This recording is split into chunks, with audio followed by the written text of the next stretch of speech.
이처럼 수사에 차질을 빚고 있는 경찰청 특별수사본부는 이번 참사가 여러 기관의 과실이 중첩돼 발생했다는 점을 밝혀내는데 힘을 쏟고 있습니다. 이 과정에서 과거에 발생했던 성수대교와 삼풍백화점 참사 사례를 참고하고 있습니다. 윤성훈 기자입니다. 지난 1994년 10월 21일 서울 성수대교 일부가 칼로 자른 듯 무너져 내렸습니다. 학생들을 포함해 32명이 사망하고 17명이 다쳤습니다. 시공사 관계자부터 서울시 공무원 등 책임자 17명이 재판에 넘겨져 유죄가 확정됐습니다.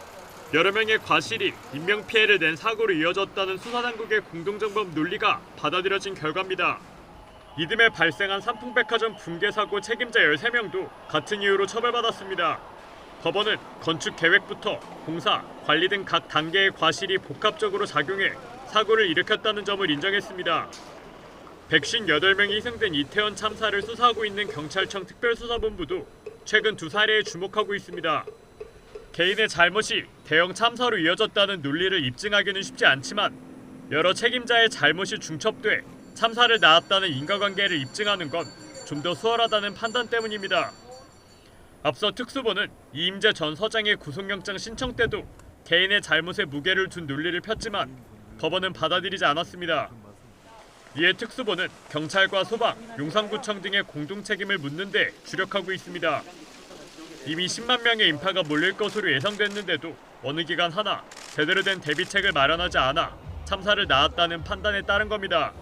복합적인 각자의 과실들이 존재를 하는데 그게 과실의 공동정범을 만들지 않으면 분명히 사람은 인명 다중피해가 발생했음에도 불구하고 그 결과에 대한 책임을 질 수 있는 사람이 사실상 존재하지 않는 결과가 되다 보니까 다만 공동과실로 각 기관을 한데 묶는데도 신중해야 한다는 목소리도 있습니다. 앞서 세월호 참사 때 대법원이 업무상 과실치사상 혐의의 공동정범으로 인정하지 않은 사례가 있었습니다. 특수본도 이런 점을 고려해 공동정범으로 묶을 피의자들의 구별에 공을 들이고 있습니다.